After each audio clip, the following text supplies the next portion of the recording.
Hello everybody. I will be first to admit that my previous Act 2 team composition had so many grenade slots in it. It was nearly impossible for you to afford it. I understand. This is a new Act 2 for the new update. Hello, I'm Nade 2.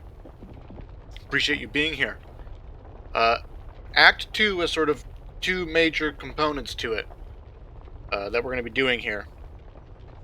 Part 1 is building up enough stamina and movement while still having necessary tools to beat Broken Bird with 4 teammates.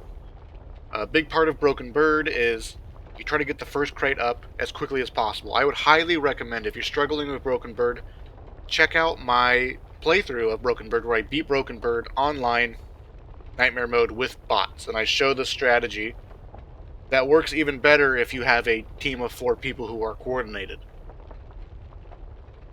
But essentially, Broken Bird goes, you get a first crate really fast, killing the Horde event.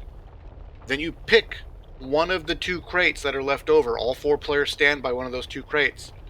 I'm pretty sure it's RNG, but as far as I can tell, I've always had good success as far as getting the helicopter to come to the crate that we're standing at. So just be sure that you're standing at one of those 2 crates. If bad RNG were to happen, and the helicopter go to the opposite crate, you find yourself in a very troubling position where the Horde is pushing in on you, mutations are pushing in on you. You need to get from point A to point B in the middle of a rather dangerous Horde event. Extra stamina, extra movement speed will be critical to your team being able to get to the crate when necessary. Things like that. So, that's part 1. Building up the movement speed and stamina, not only to beat the Handyman, but also really to beat Broken Bird. But then the second half of Act 2 is a boss rush, where you have to kill an ogre, then an ogre and a breaker, and then 2 breakers. And the fastest way to do that is grenade damage. And so there's a little blend of 2 things going on here where we need to give the team the stamina that they need to beat Broken Bird. But then we're also going to have 2 players who are building up grenade damage over time to be able to nuke the breakers, right? So let's start with Jim. He's a sniper for Act 2. Share the wealth, double grenade pouch. You all know why, right? Everyone should know why now. Money card, grenade pouch. Grenades help you deal with all kinds of problems. Gives you the ability to do the holdout strategy reliably, etc., etc., etc. Notice that Jim does not have any explosive damage. Jim is running flashbangs. Jim should be running flashbangs. If you're in desperate need for more pipe bombs, like that's just how things are working out, Jim can carry pipe bombs, but typically I would suggest that Jim carry flashbangs. Cross trainers and wide mouth magwell. This is all for Call to Arms, the first mission. We get 13 cards now in Act 2, which is really nice. So we start with 4 cards. Going into Handyman, we now have superior cardio. You can see we have these 2 base cards that give us the stamina to basically run from point to point in the Handyman. The Handyman is about getting as much done as possible in a short period of time, and then getting back to a holdout spot. I have a video that shows a couple of good holdout spots. The toolkit room on Handyman is also typically a good holdout spot if you get into the depths, into the bowels of the toolkit room. But basically, you have a short timer. You hold off the Horde in a good place. You get out there, you pop nodes. Hopefully, you kill the entire nest. And then, as the timer's running out, you book it. You move and groove, as we like to say here, to the next holdout spot. Hold off the Horde, and then you move and groove again to kill the nest. Now into surplus pouches. We're sort of just having enough resources here for our journey to Broken Bird. What's interesting about Act 2 is we have a 5 mission checkpoint now, from pipe cleaners to Broken Bird. 5 missions, and Hinterland is a rather long mission, as well as the Clog can be a rather loathsome mission. Though the Clog and Trailer Trash are actually rather short maps, can still be a pain. What's funny about having surplus pouches now is that once we get to Heralds of the Worm 1 and 2 and Grave Danger, it's rather easy to just piggyback grenades from the safe room to the location that we need to get them to. So actually having that many grenade slots is not that critical. It's only critical right now when we have a 5-mission checkpoint, when supplies will be really nice to have over the course of a long map. So we have surplus pouches here, just to even it all out. This is also going to help our actual grenade damage players to cut a corner here, because we want to maximize their damage totally, and you'll see when we get there. Hyper-focused for Hinterland, right? So surplus pouches is for pipe cleaners, a map where there's not a lot of space to maneuver. There are some decent enough holdout spots in pipe cleaners, but so really we just want the flashbangs and grenades to be able to kill mutations when things show up and things go bad, right? Hinterland. Hinterland tends to be a map where you get a lot of boss spawns, but also these big open maps. Killing mutations is not that big of a deal because there's so much space to maneuver around them and get flanks and trade aggro and stuff like that. So mutations are usually not a big deal.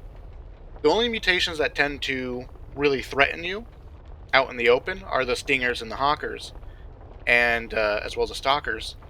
But hyper-focused is great for killing those things, right? Totally great, because they have such exposed weak spots that it's pretty natural to hit their belly button, you know? Same with exploders, things like that. Relatively easy weak spot to hit, and so hyper-focused, in a sense, counters exploders and stalkers because of their rather exposed weak spots. Cold brew coffee, just to now build on the reload speed of being a sniper.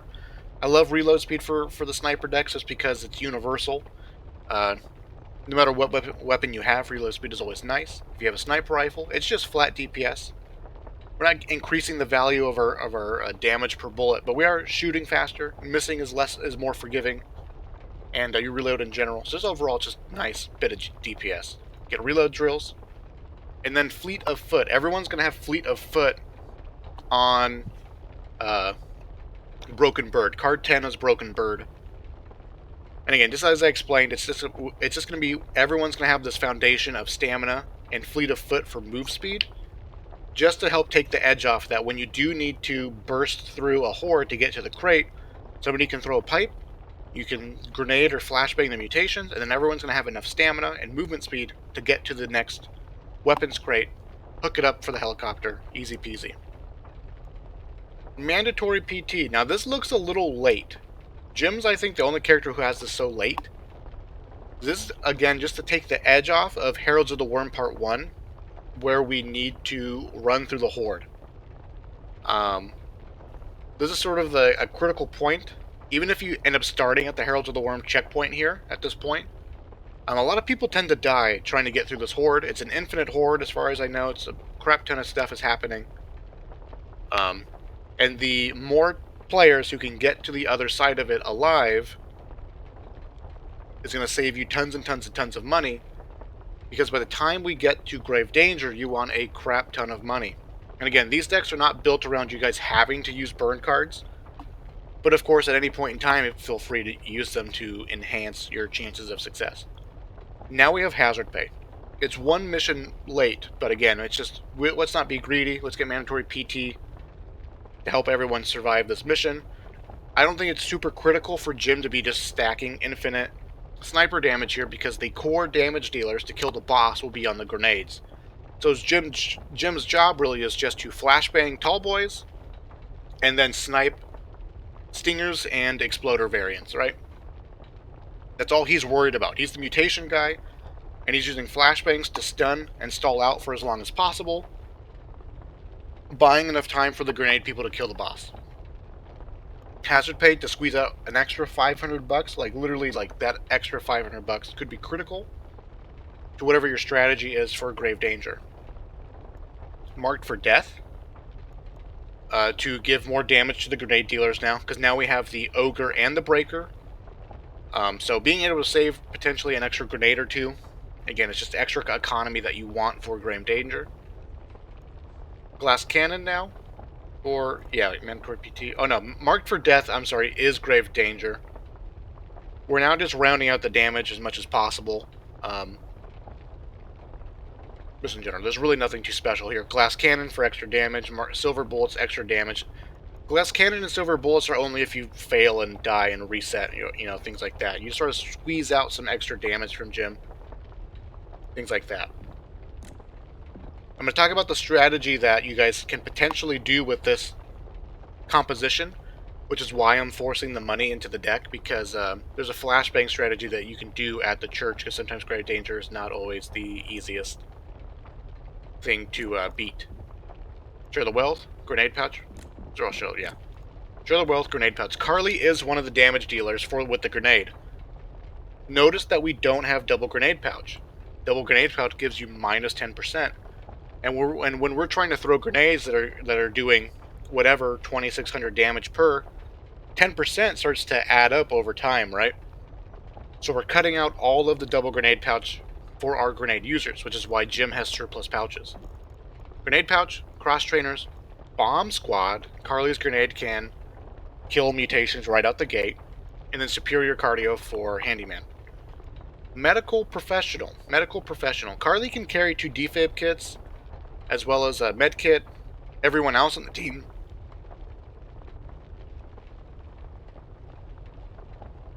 Excuse me, that spit snuck up on me. Everyone on the team can carry their own medkit, right? Like, Karlee doesn't need to carry all the medkits. You can have teammates carry their own medkit, and when they're hurt, they drop their medkit on the ground, Karlee heals them with it, and then Karlee, takes whatever medkit's left over, etc. As well as the extra defib. We get this at pipe cleaners because we just begin this long journey of 5 missions, so being right on top of our trauma when it's happening will be sort of critical. Fanny pack for the extra medkit slot.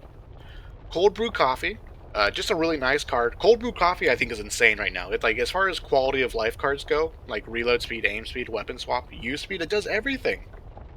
So a little bit of extra use speed here will be quite nice when you get to Broken Bird, but also just in general can help everything as far as Karlee goes, swapping out for the medkit, swapping for the grenades real fast, and blah blah blah. Improvised explosives. Now cold brew and cancels out the negative effect of improvised explosives. Quite nice. When Karlee is beginning the journey into the grenade damage now, but because we want to be healthy by the time we get to Broken Bird, Karlee has stepped into the support role just a little bit, right? Just dipped her toe in it. Fleet of Foot for Broken Bird, and then grenade damage, Confident Killer at Grave Danger.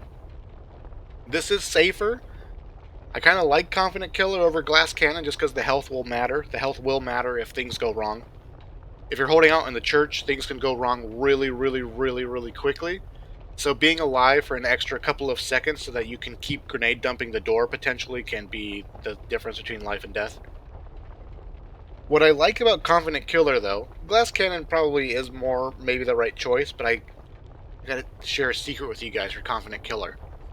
1, the snitches count as a mutation, so they trigger Confident Killer. That's 5 guaranteed mutations for Confident Killer.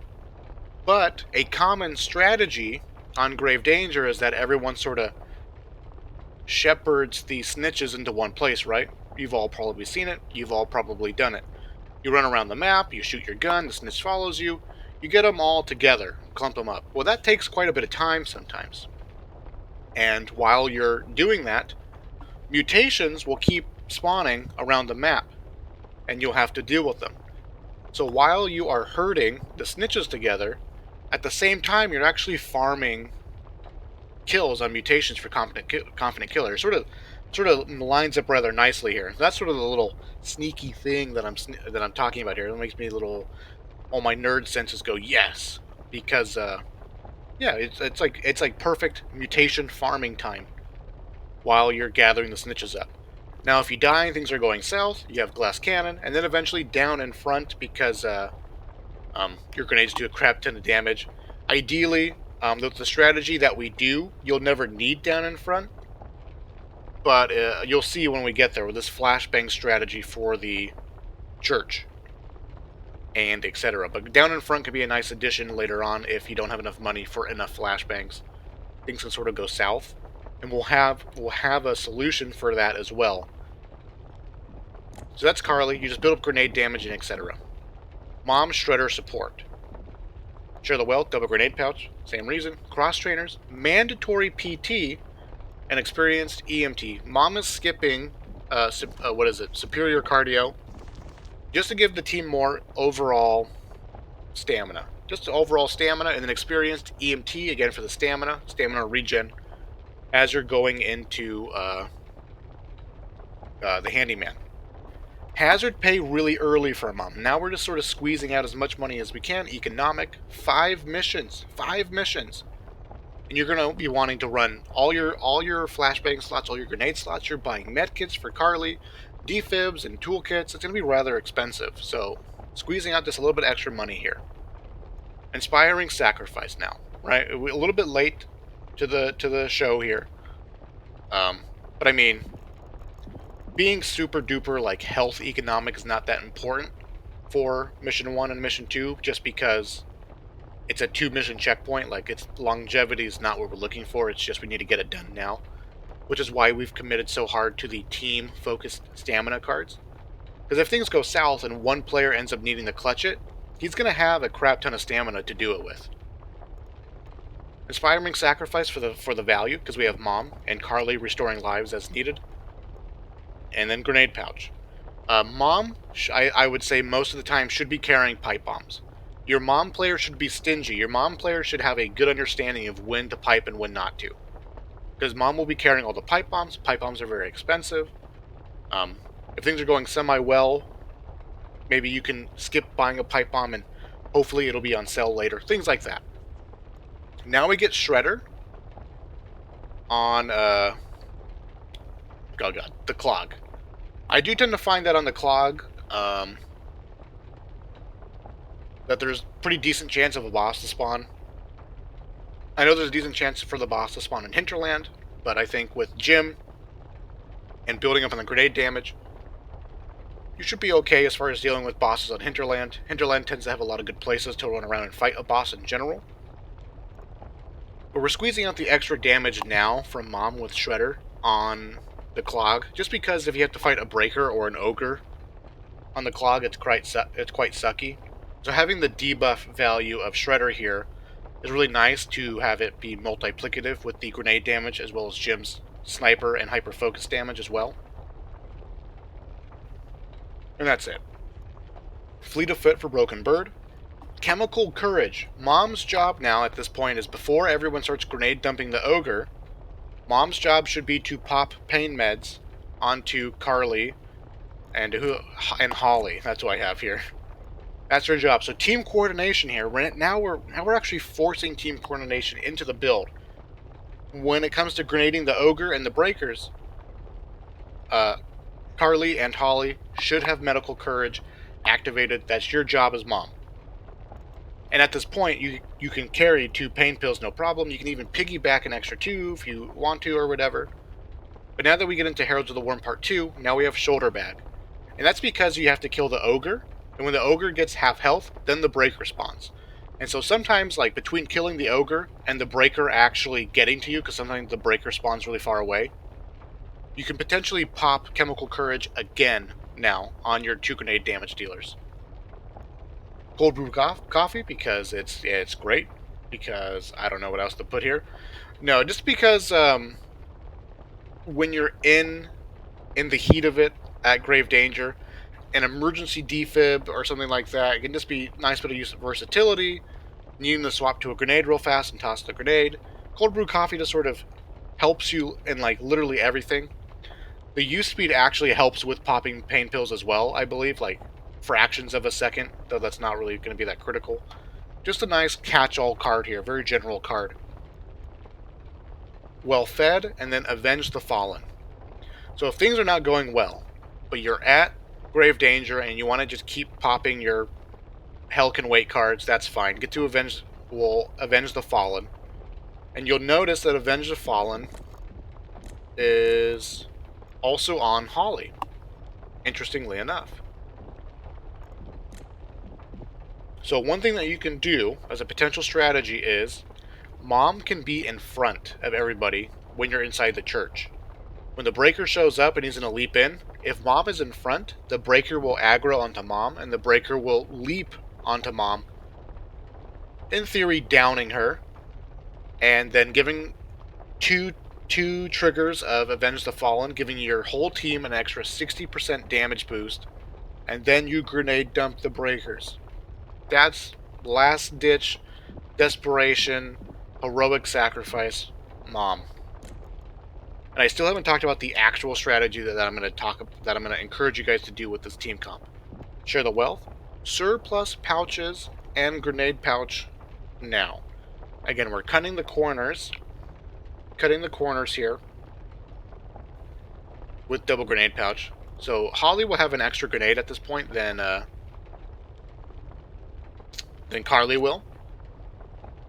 Cross trainers and then superior cardio. So Holly's gonna have an extra grenade, but no bomb squad. And then cross trainers and cardio for handyman. Hazard pay at pipe cleaner. So we're sort of, again, Holly and Mom are going for like this quantity over quality thing. But now Holly starts getting bomb squad, improvised explosives, demolitions expert, and fleet of foot for broken bird. And Holly's building up the damage to Heralds of the Worm Part 1 faster than Karlee is, because Karlee stopped to get medical professional and an extra med slot, just to help round out survivability over the course of the 5 missions that is Broken Bird. But Holly now is pretty much ready to go damage-wise as you're getting to Heralds of the Worm with grenade training. Then Glass Cannon for Part 2. And then Confident Killer for the same reason, because as you're herding up the snitches, you can also be farming mutation kills with Confident Killer. Down in front, and then Avenge the Fallen. Just for the same reasons in general. So that is the deck, a little more balanced on grenade, on grenade slots, way more affordable. If you have extra money for extra grenades, you're going to want to just piggyback them. So the strategy that I want to talk about for the church is rather expensive, but can potentially make it really, really easy. With Chemical Courage and Confident Killer and Glass Cannon and all these other potential damage types, between Holly and Karlee, you're going to need about... You're only going to need about 8 to 10-ish grenades, depending on how close the breakers end up being. Ideally. And ideally you're getting the Grave Danger with a couple of grenades left over, because you're piggybacking each mission. But the Ogre and the Breaker should probably take about 4 to 5-ish grenades each, most of the time. So Holly and Karlee need to be communicating on how they're throwing their grenades, because they don't want to double up on the same thing and waste a potential grenade, because the economy is going to be super duper tight. So we're at, okay, so let me back up here, let me focus. We're at Grave Danger. You're at the church. Ideally you want like 8 to 10 grenades, but if you're tight on money, go with 8 grenades. Go with 8 grenades. Mom can probably have 1 or 2 pipe bombs. 3 at the most. That's all you really need on Mom as far as pipe bombs go. Jim, though, or Mom, whoever can throw these, will have flashbangs. Crap ton of flashbangs. You want, get your 8 grenades, get your 2 to 3 pipe bombs, spend the rest of your money on flashbangs. As many flashbangs as you can get. Piggyback them all into the church. It'll take time, that's fine. You're farming mutations, be alert for mutations. Herd up all the snitches, kill all 5 snitches. Or you can kill the snitches in the order that you like, if you want to do 1 at a time and things like that. Just keep in mind that if you do 1 at a time, mutations will spawn, and that will put stress on you potentially having to use a grenade or a flashbang. Things like that. So I actually encourage you killing all 5 snitches at once, because that's going to significantly reduce the amount of mutations that show up at any given time, at the one time. But eventually, so you kill all 5 snitches, and when a mutation shows up at the door, flashbang. And you start shooting it. Killing the zombies, whatever. When another mutation shows up at the door, flashbang. And you flashbang. And the idea is you keep stalling out the door of the church with flashbangs over and over and over again. The breakers have spawned, right? But breakers are slow. Breakers actually don't move that fast unless they're leaping at a target, and you're inside the church so they can't see you. So you're flashbanging, you're flashbanging, you're flashbanging. Audio will be key. As the breakers are getting close to the door, you need to flashbang the door so that the breakers get stunned. The idea is that you're basically flashbanging the door over and over and over again until both breakers are there. You flashbang. Both breakers are now at the church door and they're both stunned because they get caught in your flashbang death storm. Once both breakers are there, chemical courage, grenade dumps the church door, you kill both breakers with 8 grenades. That's it in theory. Otherwise, if you had success on Grave Danger doing other things, do the strategies that have worked for you, and I'm confident that this team composition will fit into that strategy in some way or another. Yeah, thank you guys for watching. I appreciate it, and I'll see you in the future.